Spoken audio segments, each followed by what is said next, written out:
তো দেখো এই ধরনের অঙ্ক বোর্ড পরীক্ষায় শতকরা 80% চলে আসে। যদি তুমি এই সূত্রটা জানতে পারো তাহলে এই ধরনের অঙ্ক কোনো ব্যাপারই না তোমার কাছে। দেখো বলছে 7 + 11 + 15 + ... ধারাটির 210তম পদ নির্ণয় করো। তো তুমি যদি এর মান জানো, এ হচ্ছে 7, এন কত, এন হচ্ছে 210তম পদ, তার মানে এন হচ্ছে 210, আর ডি কত, ডি হচ্ছে সাধারণ অন্তর। পরের পদ থেকে আগের পদটা যদি বিয়োগ করে দাও সাধারণ অন্তর বের হয়ে যায়। দেখো 11 থেকে যদি 7 বিয়োগ করি 4 হবে, 15 থেকে 11 বিয়োগ করলে 4 হবে, অর্থাৎ ডি হচ্ছে 4। তো বসালে তো হয়ে যাবে। দেখো 10 থেকে 15 সেকেন্ডের মধ্যে করে ফেলতে পারবা।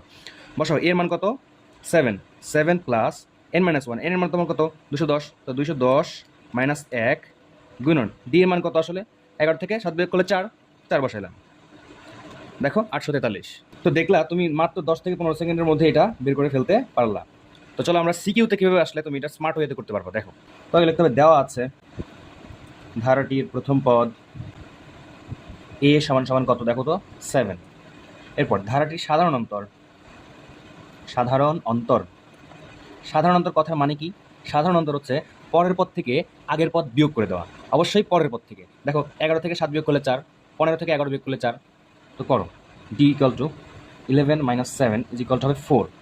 তো লিখবে আমরা জানি সমান্তর ধারার n তম পদ নির্ণয় করার সূত্র কি?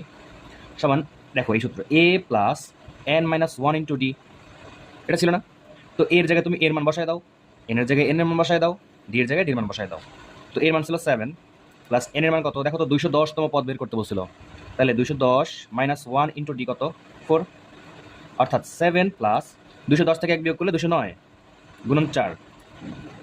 এখন করো 7 প্লাস, এখানে হবে কত, 4 নং 36, সাথে তোমার 3, এখানে 3, 4 4 দুগুণে 8, 836, অর্থাৎ কি 800 তোমার হচ্ছে গিয়ে 43। That's answer.